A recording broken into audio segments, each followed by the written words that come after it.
Hi! So today, I'm here to explain the Jeepney phase-out program and how it affects the country and its citizens. I am also here today to explain my perspective about this program. So first of all, what is a jeepney?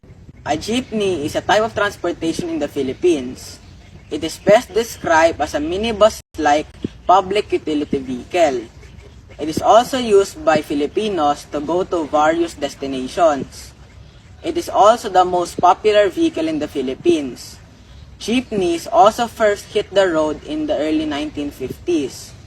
Jeepneys are also often seen everywhere in the country. It's trivia time! Did you know that jeepneys are also known as the kings of the Philippine road? Jeepneys are also known as the kings of the Philippine road because they are seen in most parts of the country, especially in busy cities in the National Capital Region like Quezon City and Manila. So now, let's talk about the issue of jeepney phase-out in the Philippines. The Department of Transportation and the LTFRB wanted to remove jeepneys because they were deemed unsafe and harmful to the environment. The modernization program was later approved by former President Rodrigo Duterte. He also wanted to replace old vehicles like the jeepneys with modern vehicles before he carried out modernization. So now, I am going to explain my perspective about this program. Wait, but before that, I will show some of the people's reactions to jeepney phase out. Hindi nila naiisip ang gobyerno natin, iniisip nila yung kapakanan nung mayaman na. Paano kami? Mr. President, sana po, wala nang phase out. Nakikiusap po kami. Ganun lang. Pinapanawagan ko sa ating presidente, sana makaunawa kayo. Siyempre, ang makikinabang lang yan, mga negosyante. Paano naman ako, 4 na taon ako nag-ipon. Minsan lang ako magkaka-jeep, tapos ipe-phase out. In my opinion, I disagree with this decision of the government because jeepneys are important in our daily lives. Filipinos use jeepneys to travel or commute to different destinations in the country.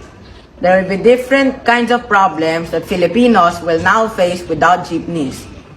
So first of all, without jeepneys, Filipinos will have problems going to work, meetings, and other important conferences, especially if they don't own a car. Second, some students also choose to ride jeepneys to school because they want to save some money. And lastly, Filipinos will also lose more money since some of them might just choose to use a taxi. A taxi drive is more expensive than a jeepney fare.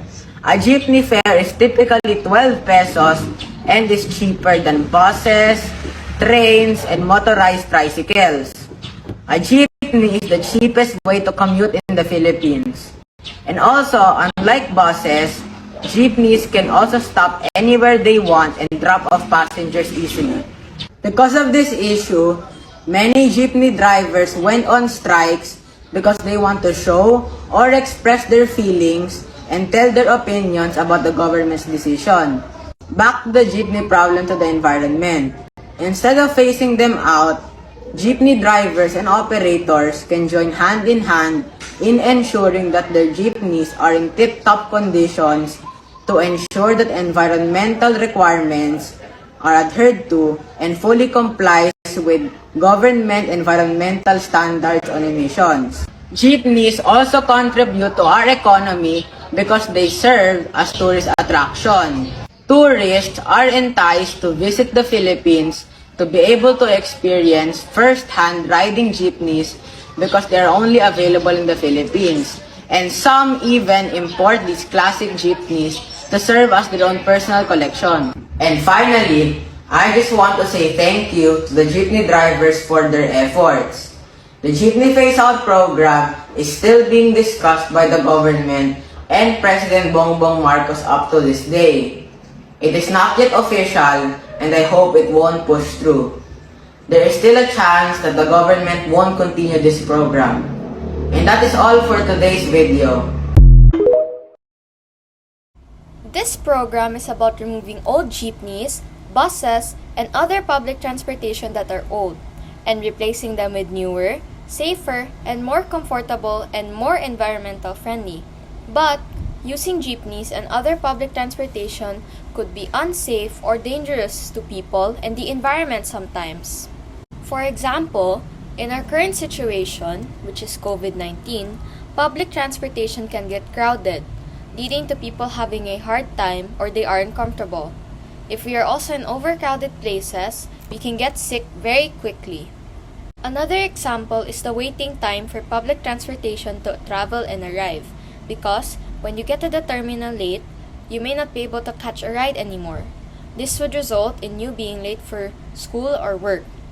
And also, sometimes the drivers wait until the whole vehicle is full until they go to their destination. The bad effects of jeepneys and other public transportation to our environment is that some of these are old already. And when the vehicle is already old, they can emit black smoke, which is very harmful to our environment. Since when black smoke is emitted, it affects the climate by absorbing heat and warming the surroundings. This would then result in the melting of ice and snow-covered surfaces. And black smoke also contributes to global warming. In conclusion, it is very practical to replace these jeepneys and other public transportation with newer and more modern ones for the environment and people's safety. This would then give the citizens of the Philippines a nicer point of view about public transportation.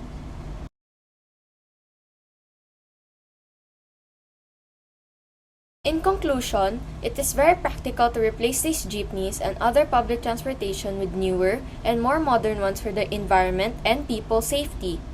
This would then give the citizens of the Philippines a nicer point of view about public transportation.